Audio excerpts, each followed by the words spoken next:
Hello everyone, welcome back to the channel, and today I'm going to show you how to dispute an error on your Upstart loan account in 2025. So if you've noticed an error on your Upstart loan account, you should dispute it immediately, and here's how to do it. Now the first step is going to be to identify the error. So check your loan balance, your interest rates, your payment history, or personal details for inaccuracies. And when you find these inaccuracies, you're going to need to gather supporting documents. So collect bank statements, loan agreements, or payment confirmation as evidence.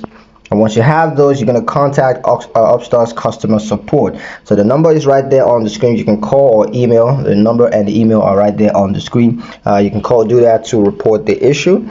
And when you do, clearly explain the error and provide the supporting documentations. Next step is to follow up on the dispute. So Upstart may take several days to review your claim. Just stay in contact and ask for a written confirmation once it has all been resolved.